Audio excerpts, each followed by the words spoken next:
विभूषितवामभागम् नारायणं प्रियमनङ्गमदापहारम् वाराणसीपुरपतिं भज विश्वनाथम्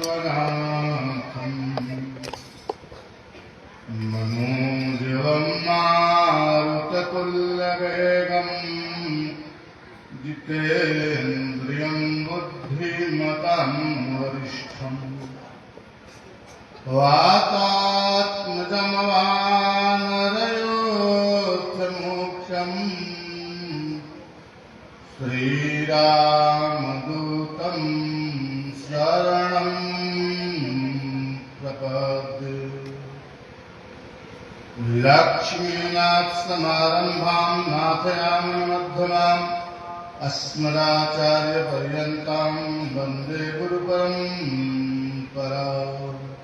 काषायं यज्ञसूत्रं शुचिवपुषितता चोदपुण्ड्रं च भारे यस्यास्ते दक्षास्ते कलितमतिगिरीन्द्रेन्द्रभद्रं मण्डलं संसाराग्नि प्रशान्तये धृतजलममलं दारुपात्रं पवित्रं श्रीविश्वाक्षेण सूरिं पदकमलयुगं श्रेयसे संत्रयामि।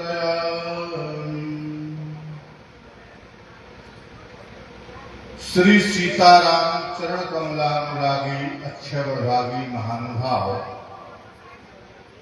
अखंड ब्रह्मांड के नायक आनंद कंद सच्चिदानंद निखिल प्रत्यनेक कल्याण श्वेतर समस्त वस्तु विलक्षण चिदचिद विशिष्ट भगवान श्रीमन नारायण की निरहत की कृपावशात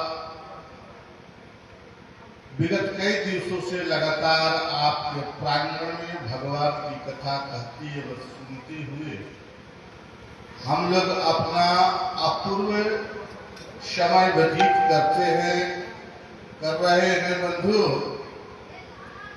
मैं निवेदन करूं कि धन्य धरी सोई जवशत संगा। समय सार्थक जीवन का वही माना जाता है बंधु जो भगवत कैंकर्य में समय व्यतीत किया जाए, जो धर्म के कार्यों में समय संलग्न हो, वही समय को सार्थक माना जाता है। वरना जीवन का आयु जितना भी व्यतीत हो जाए वह व्यर्थ की आयु चली जाती है। क्योंकि भगवत भजन के उद्देश्य से हम लोग मनुष्य शरीर प्राप्त किए हैं, उस परम लक्ष्य को प्राप्त करने मात्र के उद्देश्य से। इसलिए जो समय भगवान के भजन में, धर्म के कार्य में, सत्संग इत्यादि में जो समय व्यतीत हो, वही समय जीवन का सार्थक समय, अमूल्य समय माना जाता है। जादिन गए तुम्हें बिनु देखे ते विरंच जन पारहि लेखे। शास्त्रों में निवेदन किया गया है बंधुओं, मां कौशल्या कहती है भगवान प्रभु श्री राम से, हे राघव, मैं जानती हूं कि तुम भगवान हो, इसलिए मैं तुमसे एक ही वरदान मांगती हूं कि जितना दिन तुम्हें देखे बिना व्यतीत हुआ, ते विरंची जनि पारहि लेखे, वह ब्रह्मा मेरी आयु से निकाल दे, वह मेरी आयु में न गिने। मां कौशल्या प्रार्थना करती है भगवान श्री राघवेंद्र सरकार से कि जादिन गए तुम्हें बिनु देखे ते विरंच जन पारहि लेखे। हे राघव, जितना दिन तुम्हारे दर्शन के बिना व्यतीत हुआ है, वह ब्रह्मा मेरे आयु में न गणना करे, न गिने, निकाल दे। इसलिए बंधुओं में निवेदन करता हूं कि समय सार्थक जीवन का तो ऐसे आयु व्यतीत करना कोई समय सार्थक नहीं है तो भगवत कैंकर्य सत्संग इत्यादि में लगाया जाए। कितना भी समय व्यतीत हो जाए जीवन का, वह सार्थक नहीं माना जाता है। इसीलिए उत्तरकांड में गोस्वामी जी ने कहा है कि बड़े भाग पावा, सुरदुर्लभ सदग्रंथ निगावा। लेकिन क्यों बड़े भाग्य है? क्योंकि अगला चौपाई पढ़ोगे तब पता चले, क्योंकि साधन धाम मोक्ष करि द्वारा, पाई न देहि परलोक समारा। मारा चपाटा सो परत्र दुख पावई, सिर धुर धुर पछताई। बाद में क्या कहता है कि काल है, कर्म है, ईश्वर है। कभी कहते कि मिथ्या दोष लगा, झूठ फूट के बाद में अपने समय पकड़ेगा नहीं का, बाद में कहेंगे अरे मेरा समय ठीक नहीं है, मेरे साथ भगवान ने ऐसा कर दिया। भगवान के यही काम है कि तुम्हारा बिगाड़ते चले, बन जाए तो तुम्हारा, बिगड़ जाए तो भगवान का। बाहर मनुष्य कितना चतुर हो। यह बड़े भाग मानुष्टन पावा तब सिद्ध होता है बंधु, जब साधन धाम मोक्ष कर द्वारा। यह शरीर जो है समस्त साधनों का धाम है, मोक्ष के द्वार पर लाकर परमात्मा ने मुझे खड़ा कर दिया। अब इसका उपयोग करना न करना मेरे ऊपर है। अब लोग विषयासक्त होकर के महाराज, विषयों में आसक्त होकर के लोग नाना प्रकार के प्रपंच करता है, इसमें भगवान दोषी हो गए। बिगड़ जाए तो भगवान, बन जाए तो हम। देख कितना सरल लिखा है कि साधन धाम मोक्ष करि द्वारा। आगे कहते हैं पाई न जेहि परलोक सवारी। मनुष्य शरीर मोक्ष को द्वार को प्राप्त करके जिन्होंने अपने परलोक अर्थात उभय लोग दूसरे लोग को नहीं संभाल पाया, नहीं बना पाया, सो परत्र दुख पावे, सिंधुनि धुनि पछताए। माता पीटता है बंधु बाद में जाकर के। चूंकि देखो यहाँ का कमाई लोग कहता है कि क्या लेकर के जाओगे, लेकर के जाने वाला चीज तुम कमाता नहीं है मूर्ख कहीं का। तुम तो भौतिक पदार्थों में उलझे हुए हो। लोग साधारण सी बात में कह देता है क्या लेकर के आए हो, क्या लेकर के जाओगे। देखो अपना कर्म, अपना धर्म, अपना ज्ञान, तीन चीज मैं लेकर के आया हूं, और यही तीन चीज लेकर के मैं जाऊंगा।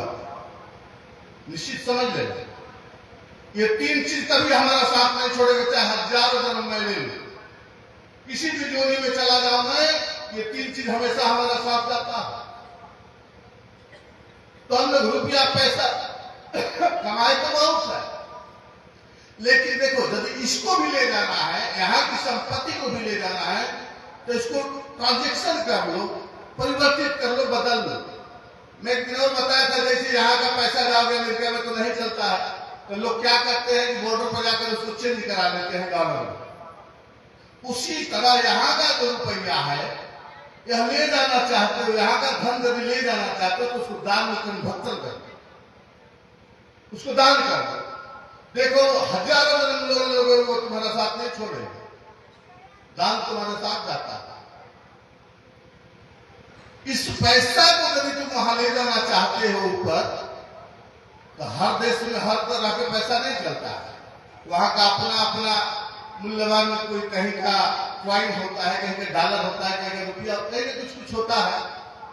उसी तरह उस लोक में जाने के लिए यहाँ का दान किया हुआ वस्तु यदि कर देते हो, रुपया पैसा धन दौलत इत्यादि जो भी हो, वह तुमको वहां जाकर के 10 गुना होकर के मिल जाता है। मिलेगा क्यों नहीं? यहाँ का जो ले जाने वाली वस्तु है वह तो तुम्हें इकट्ठा करता नहीं, जो नाशवान वस्तु है उसके पीछे भागते हो। घर बना ले, द्वार खेत खरीद, अरे ये सब कहां जाने वाला है भैया।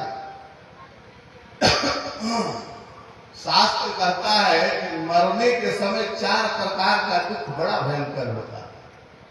सुन मैया, तो जैसे एक बुढ़िया थी, वो डंडा लेकर ऐसे चल रही थी, कमर झुक गया था। एक लड़का को मजाक सीधा कहा कि भैया यह धनुष बाण कितने का लाई, धनुष की तरह हो जाते हैं बुढ़िया, बुढ़ा पाल डंडा हाथ में लेकर कमर झुक जाता है। एक लड़का को मजाक सीधा कहा कि भैया यह धनुष बाण कितने का लाई। भैया ने कहा कि बेटा घबराओ मत, यह मुफ्त मिलता है, तुम्हें भी मिलेगा, चिंता मत करो, तुम्हें भी समय पर मिल जाएगा, अपने आप मिलता है। प्रेम से भक्त वत्सल भगवान की जय करोगे तो तुम्हारा भी जय जयकार है। तुम अपना जय जयकार करते हो, चाहते हो, तो तुम देवताओं को भगवान का जयकार बना, तो तुम्हारा भी जय होगा। विजय चाहते हो तो भगवान का जय कर।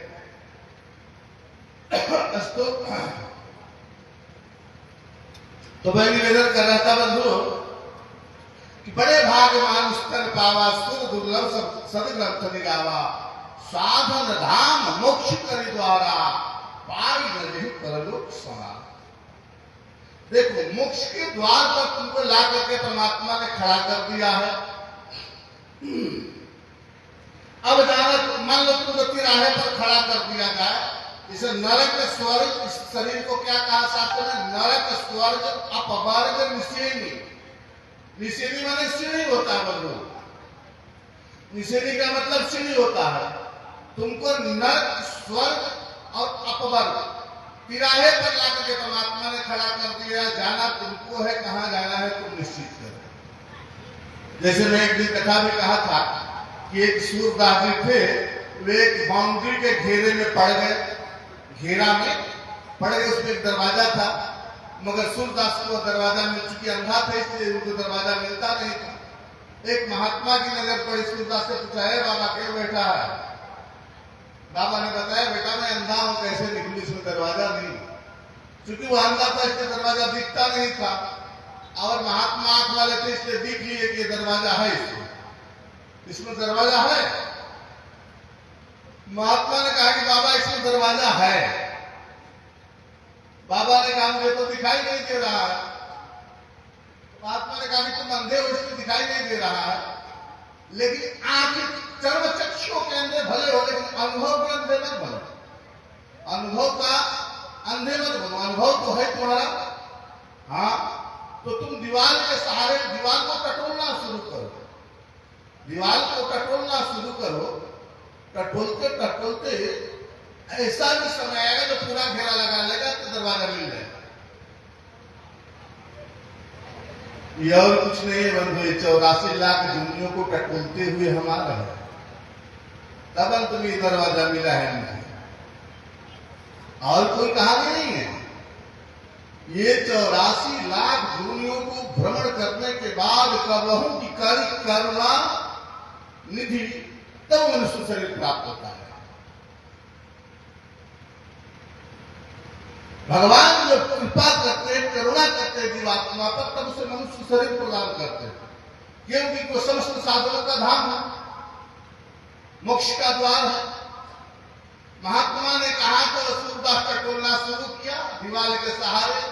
टटोलते टटोलते जब दरवाजा पर गया ना, उसको बड़े जोर से खुजली मची माथा है। बस चलना बंद नहीं किया, टटोलना छोड़ करके खुजलाने लगा, बस इतने में दरवाजा पार हो। टटोलना क्या है, दरवाजा क्या है जानते हैं? हम 84 लाख दुनियों में भ्रमण करके वापस आते हैं,